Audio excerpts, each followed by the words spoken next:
Sende tu louvado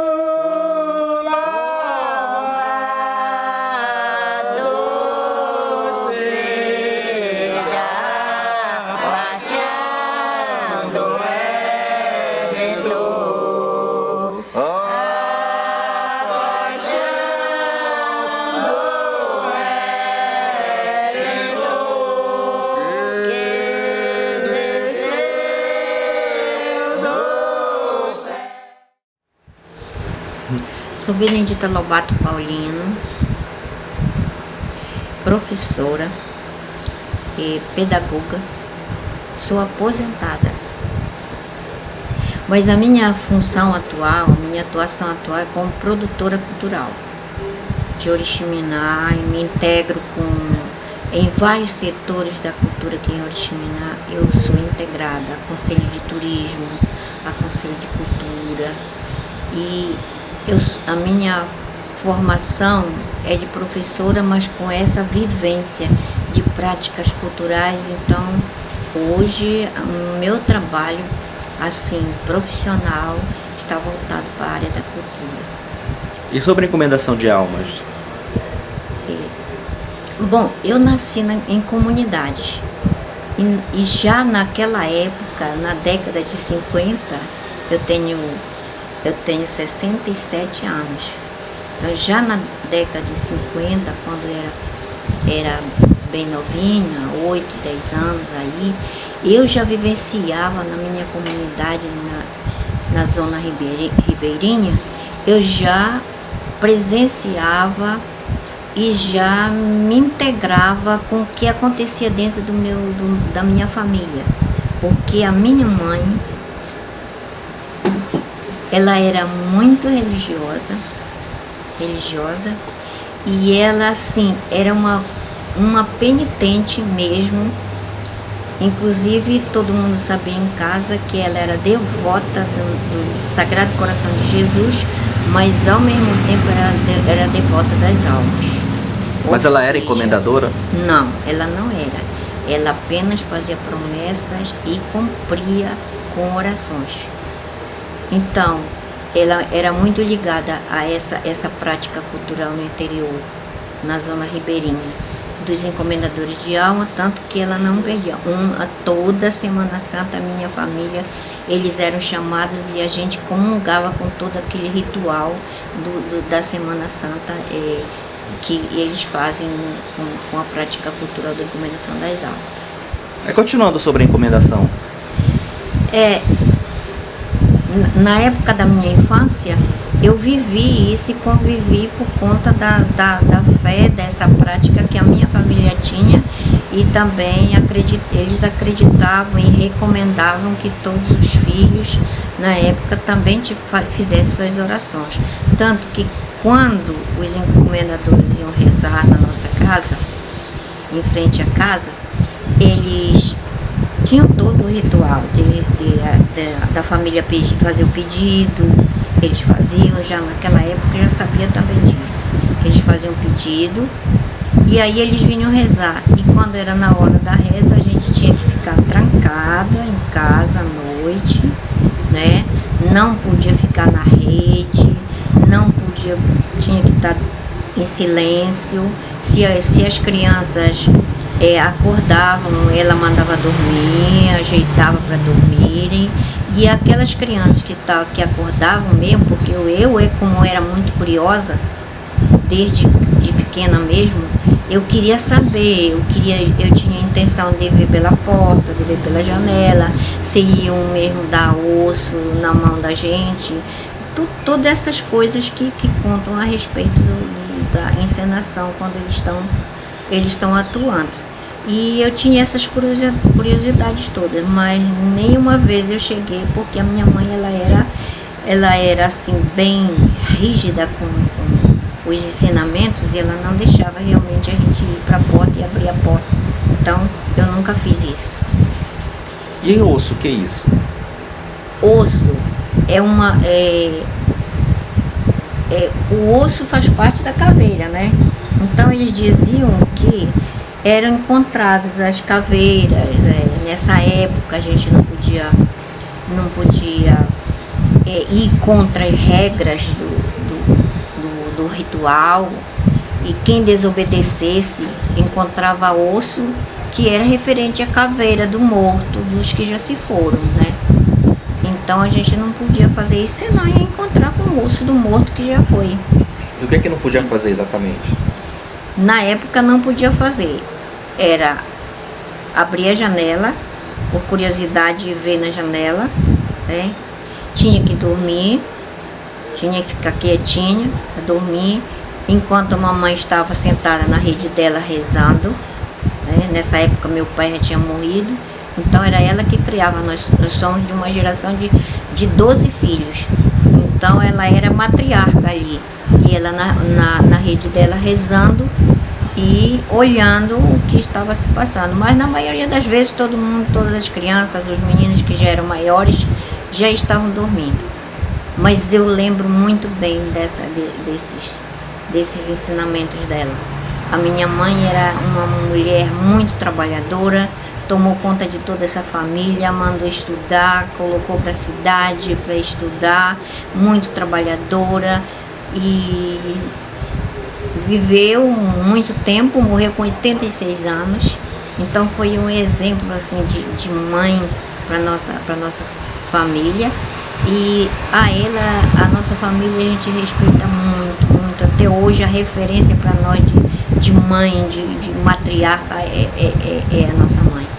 Mas isso devia causar muito medo em ti como criança e na tua geração. Sim, causava. Por quê? Porque quando a gente ia para a escola, na escola do interior, a gente tinha que pegar canoas e ir para a escola. E durante a ida da canoa para a escola, a gente via aquelas árvores assim, toda de ramagem, bem esverdeada na beira do rio, né? E eles diziam, os meus irmãos maiores diziam, olha, esses são os monstros, esse é um monstro tal, esse é uma mapinguari.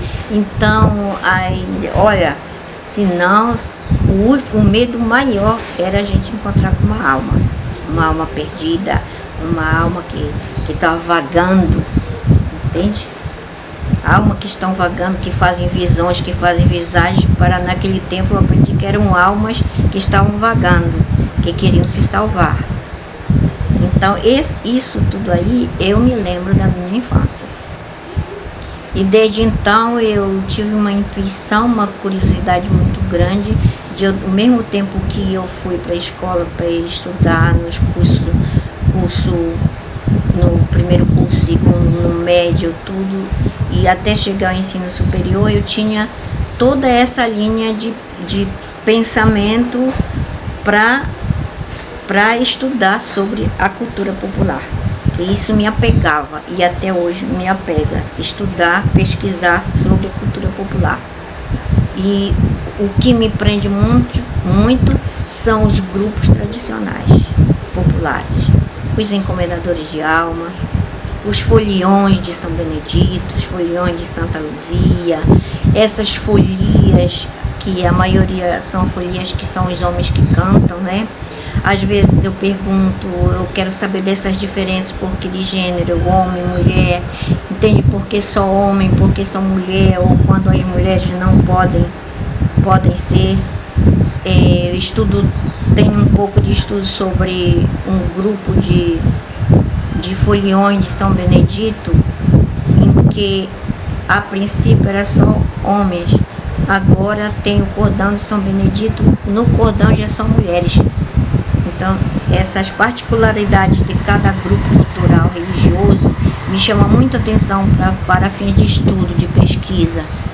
Mas sobre a encomendação das almas, eu queria uma comparação de como é hoje e como era antigamente. Eu acho que as décadas de 50 que eu terminar e 60 foram as décadas de fomento muito grande dos antigos encomendadores de alma. Eles rezavam mesmo e tinham todo esse isolamento. Eu ouvia falar, acompanhava muito, era professora e acompanhava isso. Eles, na época da Semana Semana Santa, a gente sabia que o grupo de rezadores estavam isolados, estavam na casa deles, ninguém podia ir assim na casa deles, que ninguém falava com eles não podiam falar com as pessoas assim, ficavam em silêncio. E a prática deles era essa de realmente rezar, fazer a penitência pelas almas que, como os outros já disseram, né? As almas que estão no purgatório, as almas que estão no fundo do mar, as almas que, pela paixão e morte de Nosso Senhor Jesus Cristo. Então essas rezas, que eles chamam as grandes rezas, né? A gente via que eles se aprofundavam em manter o grupo para rezar com contrição essas grandes rezas para as almas, para poder a gente ver no futuro, a gente não ter calamidades, não ter esses grandes desastres ecológicos que hoje tem, né? Naquele tempo não havia, porque as florestas, os rios eram mais preservados, né? Não havia ainda os grandes projetos. Então eles achavam que tinha mãe do mato, né? A gente tinha que ter muito respeito pela natureza, porque tudo tinha um nome, tudo tinha um símbolo. O rio, né? Tudo tinha uma poética, uma magia. No rio tem as almas do fundo do mar, do fundo do rio, né? Tem as almas do fundo do rio.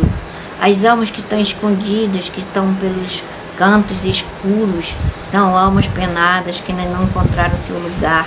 Então tudo isso a gente ouvia de rezadores. Eu, como professora, pesquisei com grupos do Sapuquá, pesquisei por curiosidade mesmo, eu com meus alunos, pesquisei grupos do Sapuquá em que eles falavam isso, eles diziam, falavam dos 7 dias, que durante a Semana Santa tinha que ser respeitado esses 7 dias, que a quinta-feira era o dia que eles iam buscar as almas no cemitério e chamam de levantamento das almas. Então, era quando eles iam fazer o levantamento das almas que estavam penadas, das almas que precisavam de reza, né? E eles iam no cemitério e alguns grupos chegavam aí na igreja, mas eles iam devolver sempre na Sexta-feira Santa. Devolveu para onde? Eles devolviam no cemitério. Eles levavam para o cemitério. Tinha a busca das almas, que eles chamavam levantamento das almas. E tinha a volta que eles iam deixar as almas no cemitério. E tem mais detalhes? Tem. Hoje eu trabalho com essa dinâmica. Dinâmica de pesquisa mesmo, porque eu penso que nós temos em Oriximiná, o nosso acervo cultural de escrita é muito pouco. Os pesquisadores que venham até aqui, muitos eu já assisti, já vi, já detectamos isso aí no meio cultural. São pesquisadores que vêm, que pesquisam, a gente dá a nossa contribuição, a gente dá a nossa contrapartida, a gente leva eles até os mestres dos saberes, a gente leva eles até essas pessoas mais antigas para contar isso. Então eles levam todo esse acervo e eles não deixam legado nenhum para a gente. Aí de um certo tempo para cá, ou seja, agora mesmo, recentemente, já 2007, por aí, 2008, aí nós começamos a fazer um trabalho em cima disso, né? De quando esses pesquisadores, quando essas pessoas viessem, até mesmo que sempre assim, eu vejo assim, o estado de 4 em 4 anos sempre está mandando pessoas para ver o acervo que o município tem. Aí os secretários pedem para quem trabalha naqueles setores andarem com eles, e a gente anda, né? Eu andei muito com o pessoal da educação, e o que eu vi assim, eles não deixavam, faziam suas teses, e não deixavam. A partir quando a Mariana começou também a fazer o trabalho, e a Adriana, tem também a Adriana Russ, que trabalha aqui no programa de educação patrimonial. Ela fez o trabalho, está fazendo o trabalho dela, ela está se doutorando na educação patrimonial aqui, mas ela mexe com as escolas, com a cultura junto às escolas, a etnoeducação. Então ela está deixando para a Secretaria de Educação todo esse depois do ano letivo, ela deixa os cadernos de cultura, os cadernos ela deixa. A Mariana também deixou, e mais outros, alguns já estão deixando. Eu vou falar de como eu vejo as diferenças entre encomendadores de alma da cidade e do interior.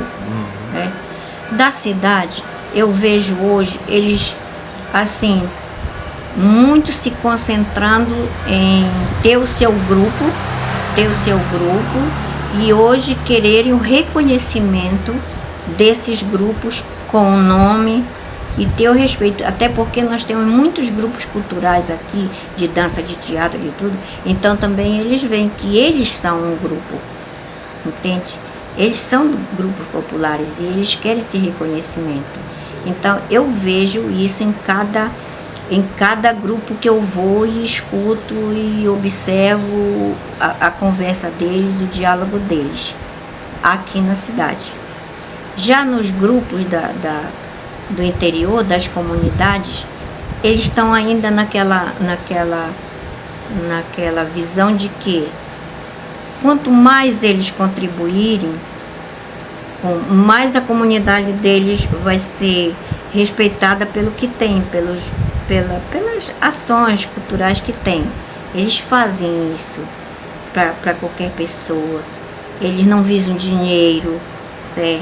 Eles não te pedem nada por eles te darem uma entrevista, tu não vai ver eles estarem te pedindo, ao contrário, eles fazem trocas, entende? Eles fazem troca, tu dá um santinho para eles, tudo isso a gente observa. Se tu dá um prêmio para eles, eles ficam de bem, poxa, eles te informaram uma coisa, eles te mostraram saber e tu recompensaste isso para eles, entende? Então essa é a forma da cidade, é mais do interior, é mais espontâneo, né?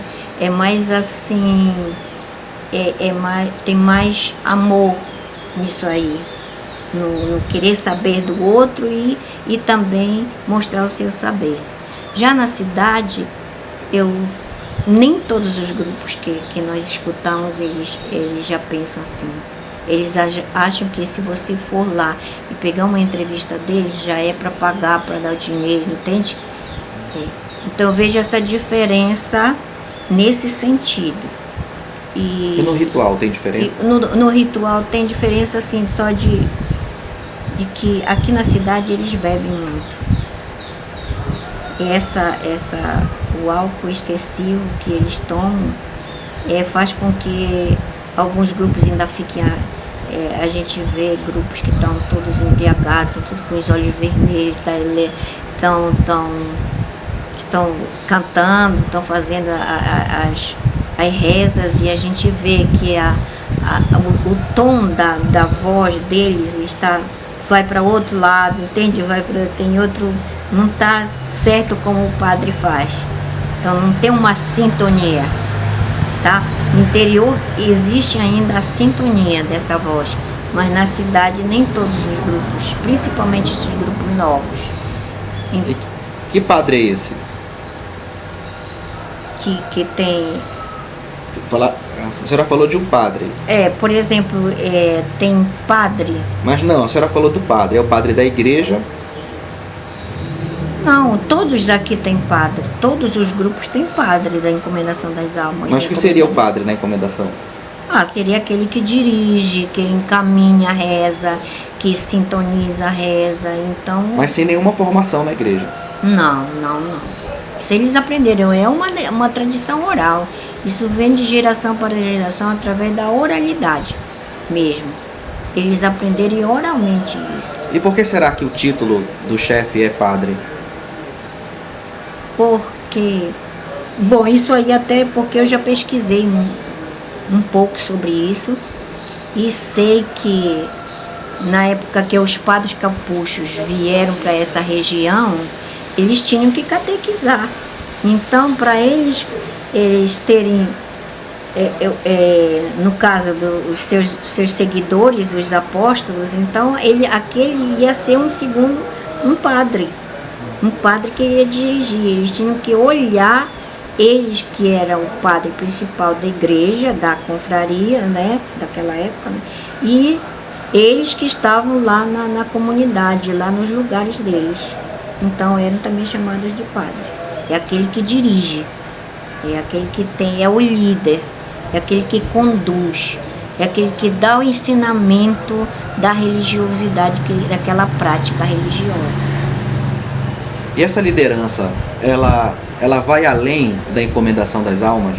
Eles continuam sendo líderes na sua comunidade durante o ano todo? Não. É muito engraçado isso. Eles são líderes enquanto eles estão rezando. Eles não têm essa continuidade de serem sindicalistas, de participarem de conselhos, não. A liderança deles é do ritual de encomendação das almas. Mas isso não quer dizer que eles não participem. Eles participam, mas a liderança deles, como padre, como chefe, está ali, no ritual de encomendação das almas.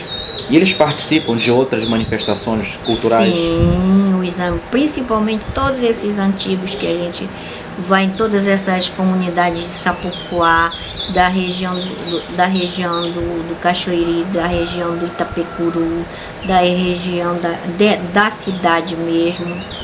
Todas essas regiões, essas áreas de trabalho deles é muito assim intensivo essa religiosidade dentro do grupo. Agora, como nós sabemos hoje, tem muitos iniciantes, porque os mais velhos estão preocupados. Essa geração que está aí é perpetuar, né? Colocar para frente esse ensinamento. Então, tanto que hoje eles já estão colocando crianças, adolescentes, né? Eles já estão colocando para aprender. E estão se justificando que assim eles aprenderam. Então eles estão colocando também da família deles para aprender. Quer dizer, eu até gostei porque é uma preocupação deles como encomendadores de alma, como responsáveis por aquela crença daquele grupo, daquela fé, desses viventes que estão aí. Ter a família para ir perpetuando, para ir repassando de geração para geração. Eu acho isso muito importante. Mas eu acho que se cultura, nós temos que ter direito à cultura, então o Estado, o município, tinha que fazer essa proteção desses mestres dos saberes, dessas senhoras, desses senhores, tinha que fazer essa proteção deles, porque eles fazem isso, mas com muitas dificuldades, muitas mesmo, dificuldades de transporte. Pensa bem, uma região da Amazônia muito longe, muito grande, muito vasta, para eles saírem de canoas. Imagina você passar uma noite andando de canoa pelos rios, pelos lagos onde estão as casas, né? Ter que gastar o seu diesel, ou então as suas remadas da noite, né? Para chegar na hora certa, para rezar lá onde está a vela. Chegar lá, tá aquele sinal da vela, e eles irem lá. 12, 13 casas rezando. Chegam até ficar 3 horas da tarde. Então, eu como produtora cultural, eu sinto muito isso na pele, porque eu vejo assim, toda vez todo ano que passa, a gente vai acompanhar esse ritual e sente na pele essas mazelas que os encomendadores de alma passam em Oriximiná. E a senhora falou da vela, como é mesmo isso? Como é toda a dinâmica do ritual? Eles saem de casa que horas? Eles param em que tipo de casa? E voltam que horas? No interior, a metodologia deles é meio diferente. Eles se combinam, por exemplo, mês de março é a Semana Santa. Então, os mestres, eles começam a se comunicar. Lá eles se encontram. Geralmente os encontros de comunidades é no final de semana. Então lá eles se encontram. E eles já ficam tecendo acordos, né? Olha, esse ano nós vamos rezar. Tu vai sair? Não, eu não vou sair porque a minha mulher está doente. Tem implicações, tem também esses fatores da doença, que às vezes tem anos que eles não saem, né? Então eles ficam já se comunicando, mas eles não são. Essa comunicação é entre eles. Então quase que. E como nós sabemos aqui na cidade que eles estão se comunicando e que vão rezar, então já se tem um número, os grupos cadastrados, né? Para poder eles adquirirem os símbolos, né? A camisa, a calça, o pano, a toalha e a vela. Então eles estão hoje dizendo que isso aí está sendo mais a vela que está indo para eles. É o mínimo do mínimo, né, que está indo para eles.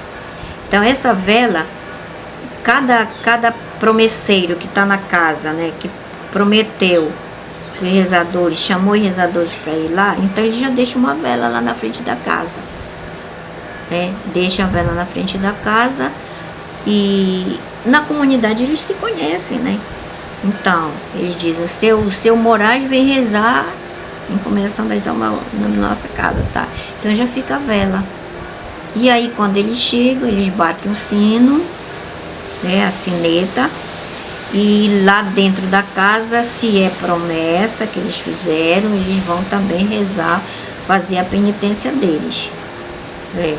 E eles também já sabem, tem um sinal aqui fora.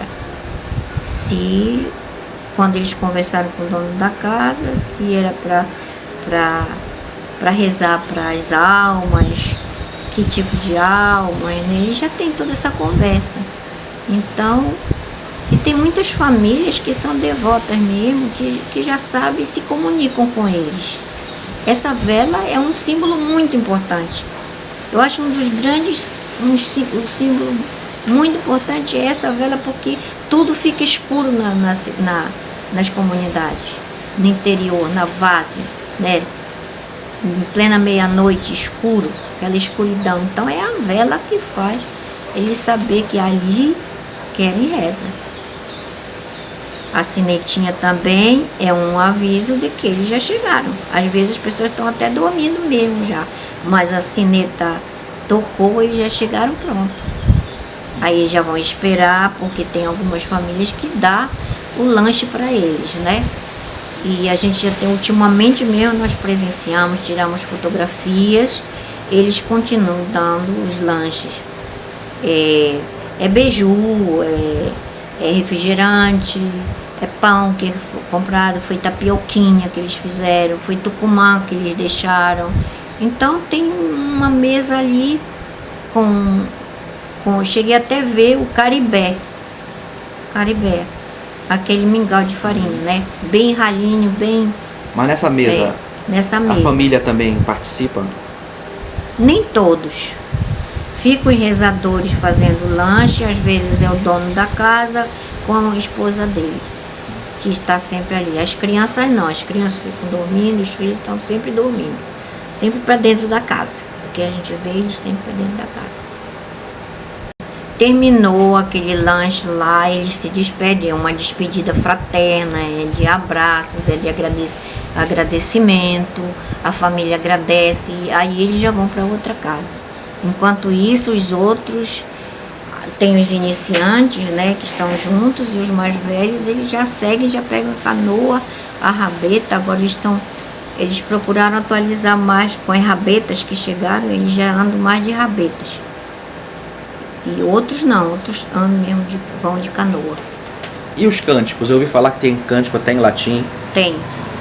Aqui em Oriximiná, tanto na cidade como no interior, eles têm as rezas que eles fazem, de todas essas rezas que eles fazem, tem as rezas em latim, que é o Miserere também, né? Mas quantos por cento das rezas são em latim, aproximadamente? Ah, não, acho que só 2%, né? Mas são bem grandes a reza em latim. Aí eles fazem aquelas vozes, primeira, segunda, terceira, até quinta voz, né? Que eles fazem. Agora, eles têm muito cuidado, porque eles acham que tem que ser rezado como antigamente, os padres, os antigos. Então, às vezes eles encontram só iniciantes que não sabem ainda as vozes.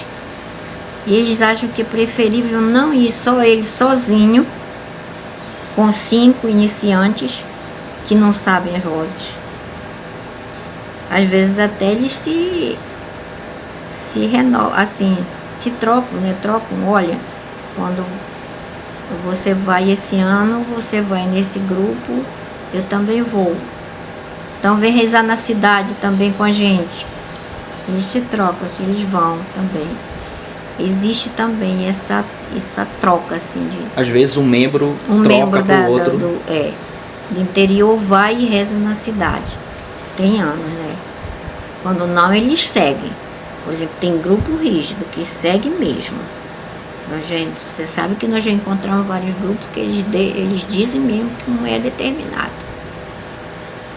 Esse grupo aí dos seus germanos é um grupo que eles já mantêm essa disciplina dentro do grupo deles. Agora, muitos deles são iniciantes. É uma tradição que, pelo teu entendimento, ainda vai demorar muito tempo na cidade? Ela sofre risco de terminar agora?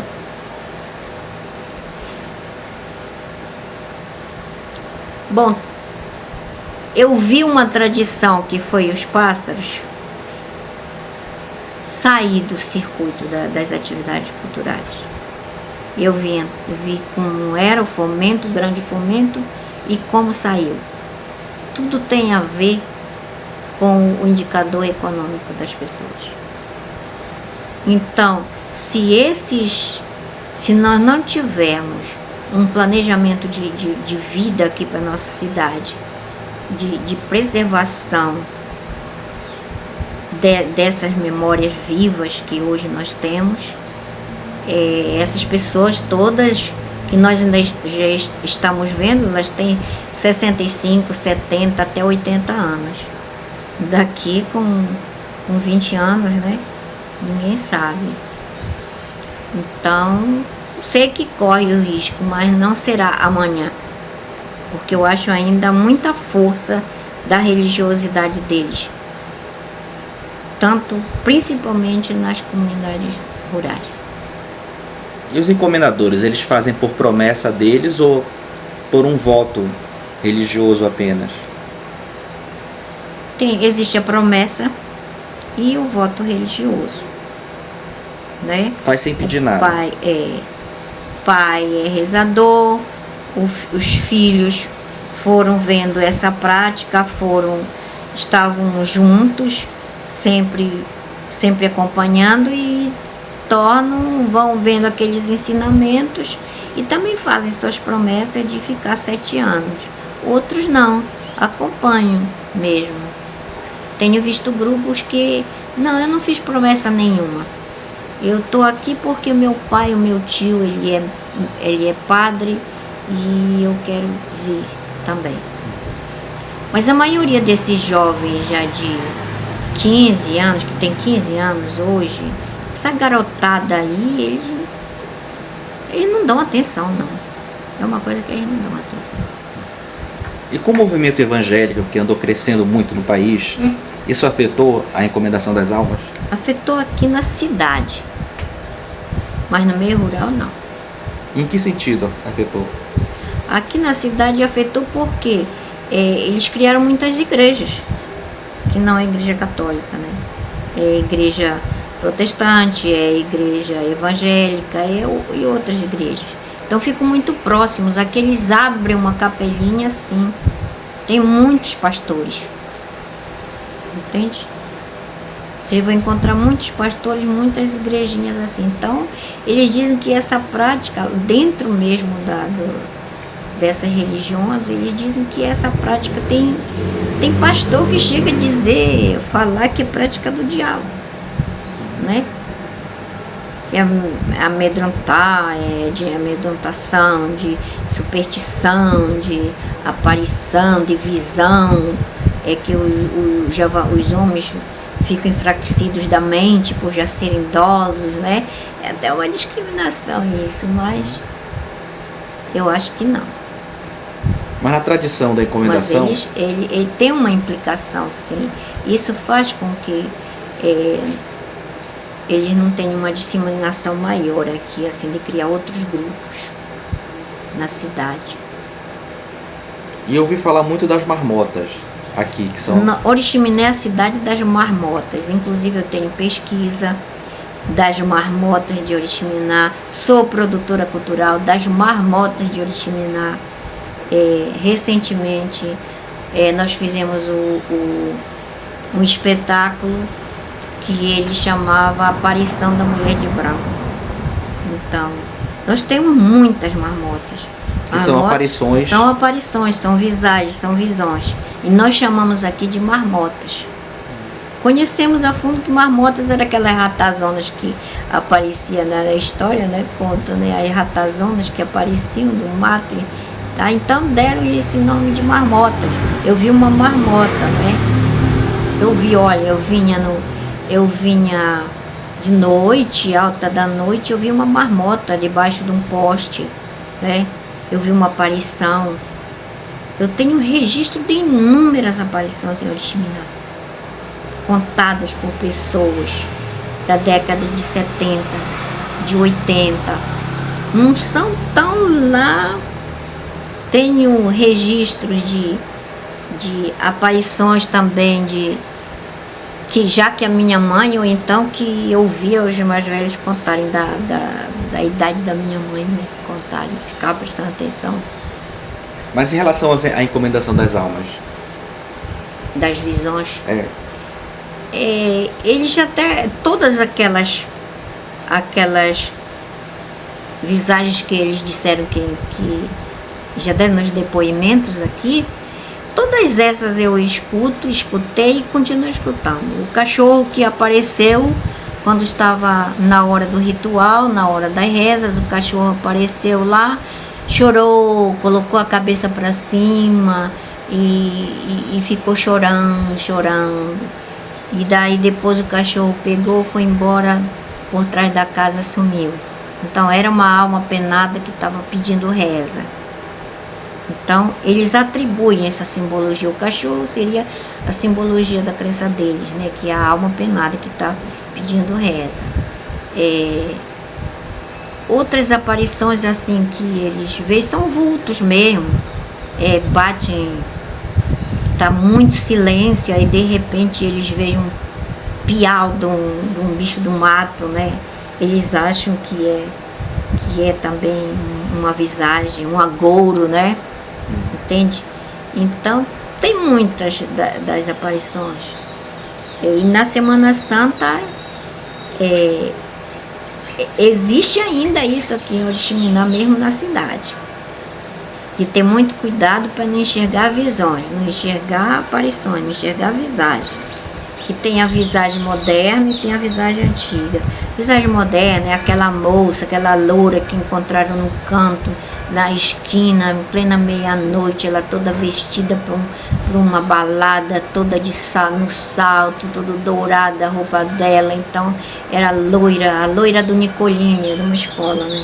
A loira do canto do Nicolini. Então foi alguém que viu uma loira durante a Semana Santa, né?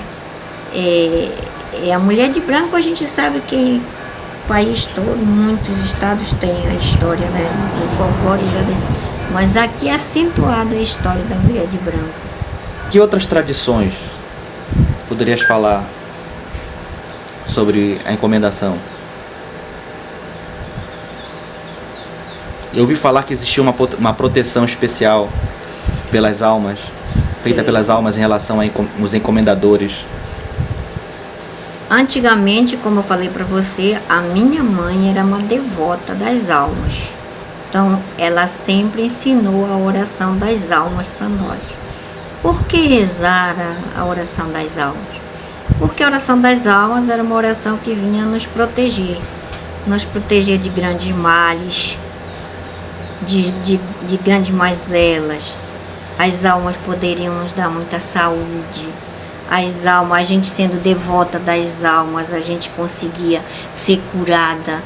Existia aqui em Oriximiná, até um certo tempo, não tenho visto falar mais, mas iam pessoas no cemitério toda segunda-feira que eram devotas das almas, iam rezar para as almas aqui em Oriximiná, aqui na cidade. E a minha mãe, naquela época antiga, já rezava, ela era devota das almas. E ela falava para nós: vocês também têm que ter a proteção das almas, portanto rezem para elas. Mas eu falo dos encomendadores. Ah, sim, os encomendadores, eles têm sim essa visão de que as almas, elas são protetoras.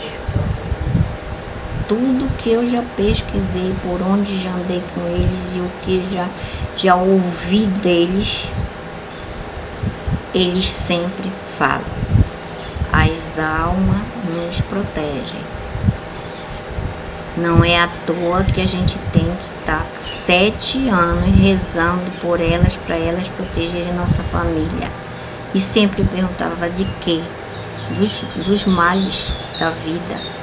Vem uma grande enchente, é um mal. Vem uma seca grande, é um mal. Vem as pessoas que morrem afogadas, eles têm um medo, um grande medo de pessoas que morrem afogadas, porque eles acham que as pessoas que morrem afogadas não têm logo a salvação, ou seja, não são bem acolhidas no reino de Deus, vão para o purgatório. E eu ouvi falar que eles acreditam que, começando a oração na quarta-feira até sexta-feira, eles ficam com uma proteção especial. Sim. Como é essa história? Muitos me disseram, os bem antigos que eu pesquisei e os agora mesmo na atualidade, eles falam dessa proteção. Eu sou devoto das almas e eu tenho proteção de Deus, eu tenho proteção delas para um dia, quando eu morrer, eu ficar com Deus. Mas eles não acreditam em algo mais? Nessa proteção de quarta-feira até domingo? Eles acham que a vida deles com saúde, eles morrem mais tarde, né? Porque eles com saúde vão criando os filhos, vão criando os netos, então eles sendo rezadores, eles têm a proteção de não viver no mal e de viver a vida longa.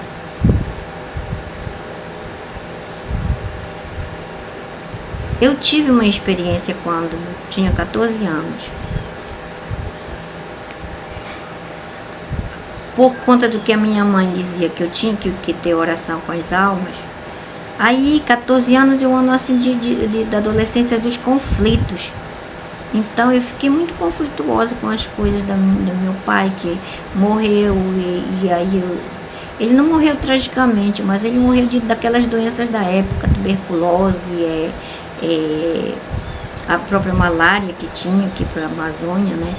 Então, eu pensava, nossa, se eu ficar rezando todo dia, antes de eu dormir, nunca durmo sem rezar. Eu rezava: Pai Nosso, Ave Maria, Pai Nosso, Ave Maria. Um Pai Nosso, uma Ave Maria, pelas almas do purgatório. Pelas almas do purgatório, para me proteger desse mal. Sempre, sempre. Só que uma vez, aí a gente se esquece, naquela aventura de adolescente, a gente se esquece. Aí eu tinha a impressão, sei lá o que era aquilo, que na minha... Sempre, assim, eu tinha um toque, entende? Um toque de acordar. Porque isso pode ser no sentido psicológico, pode ser que eu tenha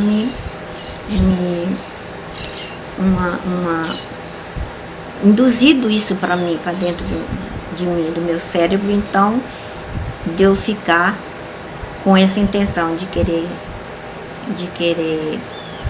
não morrer, não ter os grandes males, né? Depois que eu fui estudando mais, eu fui me esclarecendo, fui me fortalecendo assim as coisas que eu pensava, os meus conceitos, e cheguei à conclusão que não era bem assim.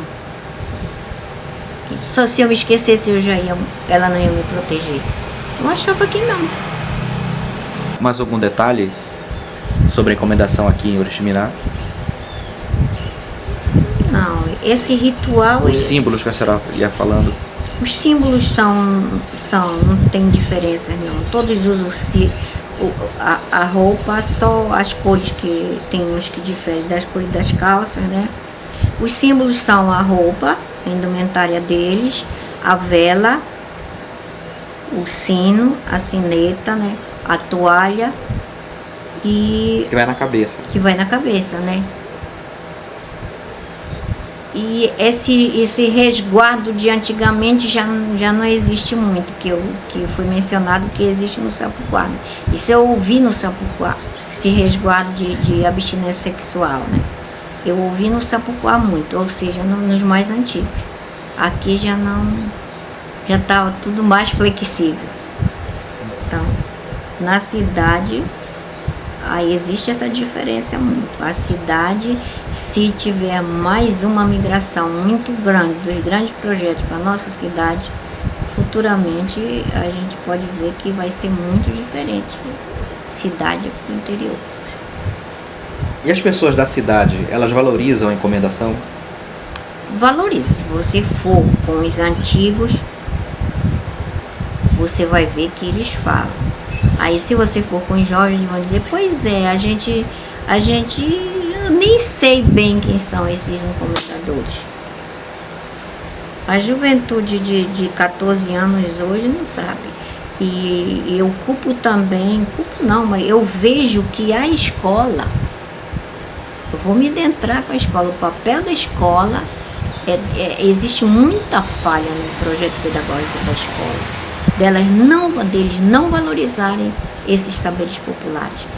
Tudo, assim como as pessoas, os professores foram se atualizando, se qualificando, se graduando, entende? Então esqueceram que o saber popular, ele tem grande importância para o desenvolvimento dos alunos, do aprendizado dos alunos. Não é só os conteúdos científicos, o aprendizado científico. Quando esses dois se juntarem, aprendizado científico com o popular, eu acho que vai ter mais um maior reconhecimento de formação mais humanística para os alunos. E a escola em si, atualmente eu não vejo a escola trabalhando esses conceitos. E o Estado, pelo governo e pela prefeitura, eles apoiam a encomendação? Eles apoiam como evento. Assim, tem o evento da Semana Santa, aí os diretores de cultura fazem um orçamento para isso aí, mas é o mínimo do mínimo. Eles tem os grupos de via sacra que fazem e entra também junto com esse orçamento dos grupos de rezadores de alma. Mas é o mínimo do mínimo. O que eu sempre vejo, é um barco que é disponível, um barco para a equipe da secretaria para fazer acompanhamento e filmar, para registrar, fazer o registro. É só isso. Mas aquilo que eles precisam mesmo, não existe. Eu acho que uma pessoa que reza, que passa 3 horas rezando, está cansado, né? De tanto ir nas casas, deveria já ter no seu, cada grupo já ter o seu orçamento para a sua alimentação. Ainda vejo muito pouco esse reconhecimento. O governo reconhecer, até saber, eles não reconhecem esse saber. para que o governo invista, faça investimentos sobre isso. Eu não vejo, nem municipal, nem estadual. Tenho lido muito plano municipal, plano decenal de cultura, e lá tem muita coisa, muita mesmo. Reivindicação, muitas metas a serem desenvolvidas sobre o aprendizado científico e o aprendizado popular. Mas eu acho que os estados e os municípios não estão obedecendo isso. Mais alguma coisa que a senhora lembre para acrescentar? Então, olha, muito obrigado. Obrigada também.